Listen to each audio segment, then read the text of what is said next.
These are Jack and Meg White, also known as the White Stripes. They're a band from Detroit. They make rock and roll without a bass guitarist. This is Steve McDonald of the veteran band Red Cross. Steve thought the White Stripes could use a bass player, so he appointed himself.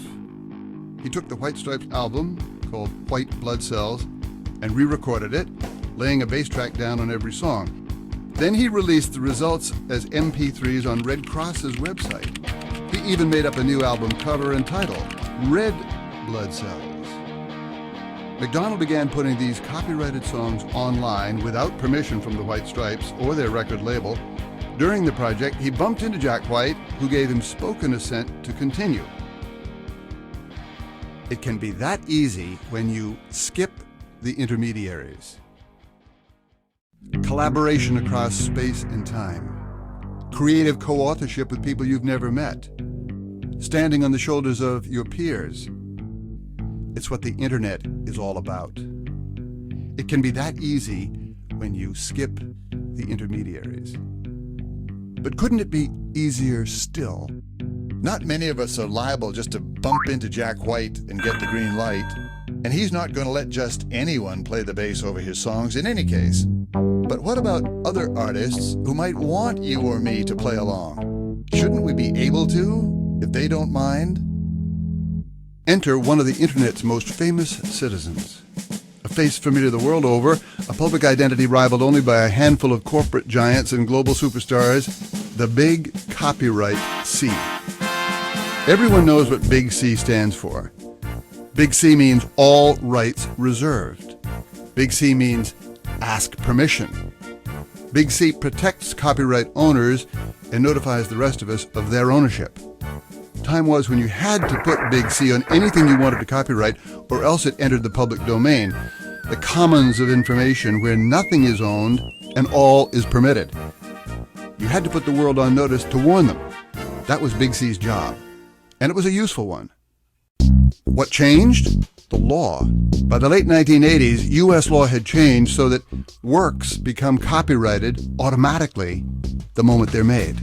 The moment you hit save on that research paper, the second the shutter snaps closed, the instant you lift your pen from that cocktail napkin doodle, your creation is copyrighted, whether Big C makes a cameo or not.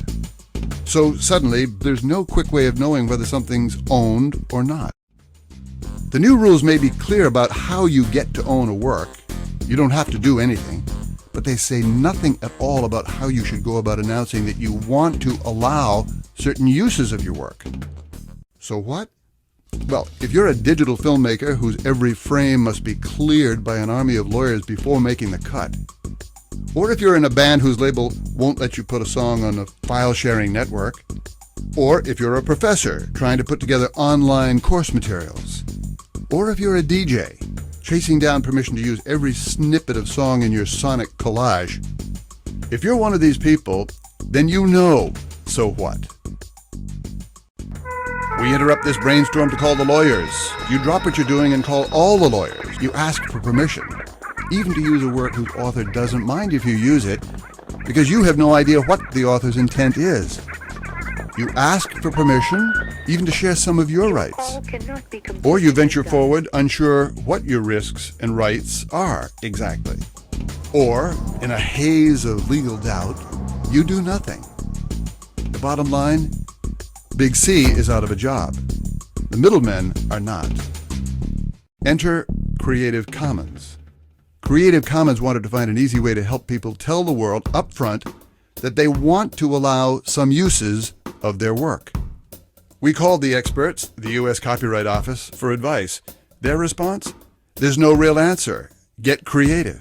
So we got creative. How?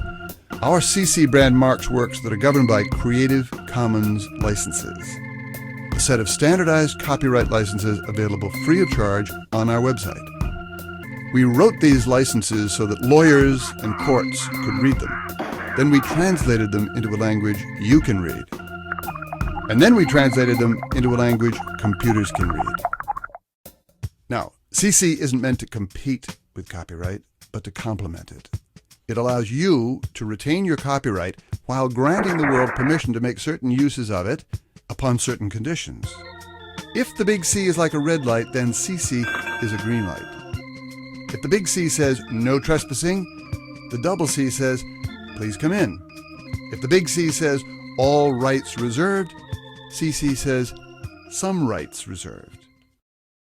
So you can use the powers of the net to find works free to share and build upon, and to invite other people to transform or trade yours so that you can get creative, not only with what you make, but how you make it available, so you can collaborate across space and time, so you can be a co-author with someone you've never met, so you can stand on the shoulders of your peers, all without asking permission, because permission has already been granted.